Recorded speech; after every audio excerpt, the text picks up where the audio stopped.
Hello, beautiful ones. I wanted to pop in and have a chat with you about a theme that I have been seeing pretty much every other day. So if this is you, I want you to recognize that this is a form of numbing, and you may not even realize that you're doing it, right? So every second beautiful woman who's had a call with myself has said to me, I go to bed late. I have to exhaust myself in order to go to sleep because I do not want to face the pain that is sitting beneath the surface. I don't want my mind to go on overdrive about the fear of, the clock ticking and that I'm just never going to meet someone. They're like, it's just too confronting. So I will wear myself out and literally go to bed really late. And I was like, wow, this is huge. I was like, how is that working out for you? They're like, I'm exhausted. Like, I live my life exhausted. And I can so relate to that because, when I was in a place where I wasn't attracting in my soulmate, I was numbing definitely with alcohol, like waiting for the weekend to land so I could just go and hide and escape and go into some imaginary world where everything was really good. And then I'd have a thumping hangover and then do it all again the next week. And honestly, I was also keeping myself up late at night when I look back on it now because of that same reason. I was wanting to just keep busy so I didn't have to feel.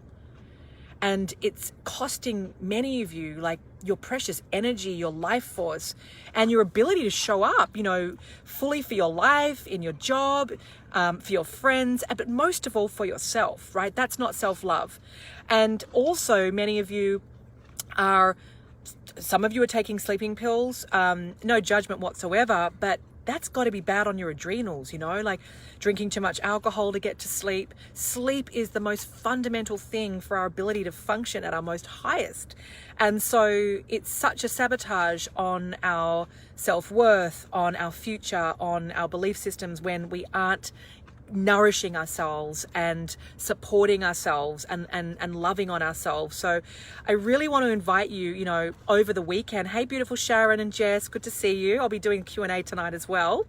I want you to look at all the areas where you're letting yourself off the hook by just saying, well, yeah, I just go to bed really late, or I just drink a lot on weekends, or I just stay really, really busy.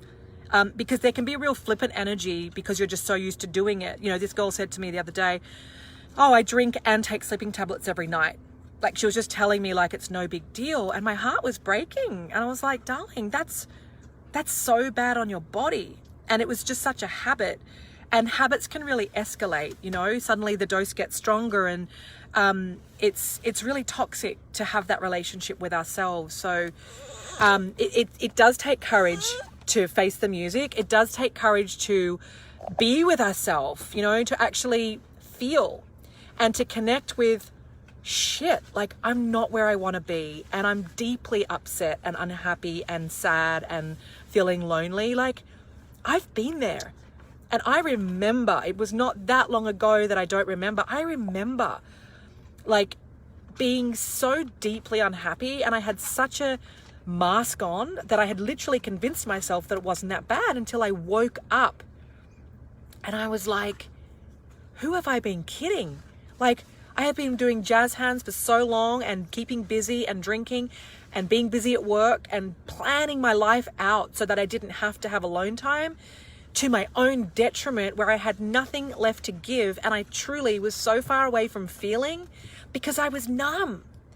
And when I had that realization, I was like, fuck, I didn't realize how bad this was.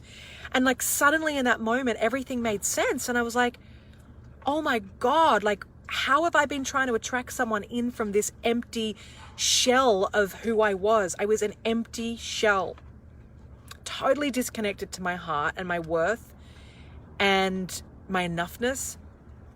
And it did break my heart. I cried for 2 days straight when I let myself connect with, oh shit, like, I can't do another year like this. I can't do another decade like this for sure. And I'm not willing to miss out on meeting my soulmate. I'm not willing to miss out on having a family. So I was like, what I'm doing right now is not it. It is not working. It is Band-Aid after Band-Aid after Band-Aid. So I was drinking, like socially, like drinking my head off. Used to just having thumping hangovers, like that was just Sunday. Used to popping painkillers, like that's just what you do. I look back now and I was like, I didn't question that. I was like, oh yeah, that's just a weekend. And then I'd pop in and get a couple of healing sessions during the week to get me back to my center, which were just Band-Aids. And then I'd go back in for the whole big numb out over the weekend. And this went on for years. So I just wanted to come on and share my truth with you and share what I'm seeing on pretty much every other call right now is this theme of so many of you exhausting yourselves and keeping so busy so you don't have to actually connect with yourself and feel your truth that you're not where you want to be. And in actual fact, you're fucking devastated about that. And if you have to do one more Christmas feeling like Bridget Jones, it's just like, nah, can't do it. And I remember getting to that point myself where I was like, I have a younger brother and he was like going down the path of getting married. And I'm like, I'm the older sister. And yet when we go away on family holidays, it was my brother and his girlfriend in one villa and then me sharing a room with my mum. And I felt like Bridget Jones on steroids. Like it was depressing. I love my mum, but do I want to be sharing a bed with her? No, thanks. I want to be with my mate, my soulmate. You know, having amazing orgasms and connection and love, not sitting there feeling like a spare wheel with my mum.